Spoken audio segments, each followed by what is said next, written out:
कक्षा 7 हिंदी कार्य पुस्तिका है ये, और इसका पाठ है 9, अध्याय 9, चिड़िया की बच्ची। पहले प्रश्न में दिया हुआ है, इन चित्रों को देखो, हर एक के बारे में 2-2 वाक्य लिखो। अब चित्र है, चिड़िया उड़ रही है और इसका मुंह खुला हुआ दिखाई दे रहा है, तो यह गाना भी गा रही है। दूसरे चित्र में चिड़िया पानी पी रही है, 2 पक्षी आकाश में उड़ रहे हैं। अगले चित्र में उपवन में रंग बिरंगे फूल खिले हैं, फूलों पर तितली मंडरा रही है। तुम्हें कौन सा जानवर या चिड़िया सबसे सुंदर लगती है, उसकी सुंदरता के बारे में 4 बातें लिखो।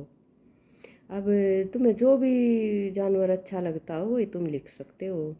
जैसे मुझे तितली बहुत अच्छी लगती है, इसके पंखों पर बहुत अच्छी चित्रकारी होती है, ऐसा लगता है मानो किसी ने ब्रश से रंग भरा हो। अगला क्वेश्चन है, चिड़िया की बच्ची में कहानी में ये वाक्य किसने और किससे कही।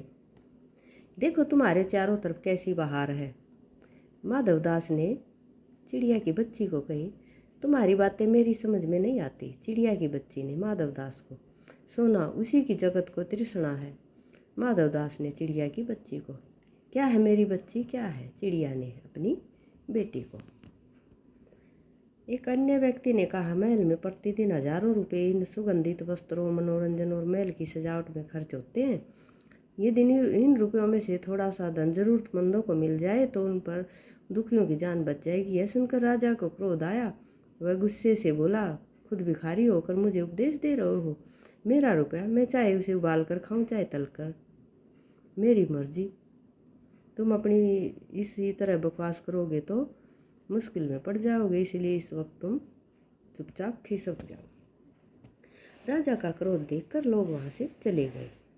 अब इस पैराग्राफ में से अनुच्छेद में से 5 या 6 प्रश्न बढ़ाओ। प्रश्न 1, महल में रुपए किन वस्तुओं पर खर्च होते थे। दुखियों की जान कैसे बच जाएगी। राजा को क्रोध क्यों आया। राजा ने गुस्से से क्या बोला। राजा का क्रोध देखकर लोगों ने क्या किया। तुम्हारी माँ तुम्हारे लिए कौन कौन से काम करती है। इसका उत्तर हो सकता है, वैसे तो तुम डेली देखते ही हो बच्चों, जो तुम्हारी माँ तुम्हारे लिए करती है, इसमें लिखा जा सकता है।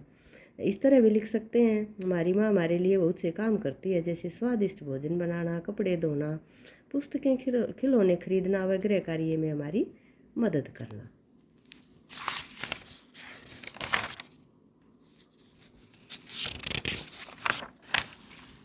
इसका अगला भाग है, तुम अपनी माँ के कौन कौन से कामों में मदद करते हो या करना चाहोगे। हम हमारी माँ की मदद कई कामों में करते हैं, जैसे चाय बनाना, कमरे की सफाई करना, दुकान से सामान लाना। अपनी माँ के बारे में 2 ऐसी बातें बताओ जो तुम्हें बहुत पसंद है। तुम अपनी पसंद की बात इसमें लिखनी है बच्चों तुमने। मेरी माँ बहुत स्वादिष्ट भोजन पकाती है, जैसे सभी माएँ ऐसा ये काम करती हैं। मेरी माँ सफाई का बहुत ख्याल रखती है। सेठ ने चिड़िया को सोने के घर और मोतियों की झालर का लालच दिया, तो उनके जवाब में चिड़िया ने अपनी माँ के घर को कैसा बताया। चिड़िया की बच्ची ने अपनी माँ के घर के बारे में बताया कि मेरे घर में सुनहरी धूप आती है, मुझे मेरा घर ही पसंद है क्योंकि वहाँ मेरी माँ रहती है। अपने घर के बारे में तुम इस तरह बताओ कि पढ़ते ही घर का दृश्य सामने आ जाए। जैसे तुम्हारा जैसा घर हो बच्चों, उसमें ये लिखना है। जैसे एक उदाहरण मैंने देने की कोशिश की है। मेरे घर में 2 कमरे हैं, कमरों के आगे लॉबी है, लॉबी के दाहिनी तरफ रसोई घर है, बाईं ओर बाथरूम है, घर के आगे बरामदा है, छोटा सा आंगन है, आंगन में फूलों की क्यारियाँ व आम का पेड़ है। अगला क्वेश्चन है इसका, कहानी के अंत में सेठ का नौकर छोटी सी चिड़िया को पकड़ने में कामयाब हो जाता तो सोचो चिड़िया को आगे का जीवन किस प्रकार बीतता।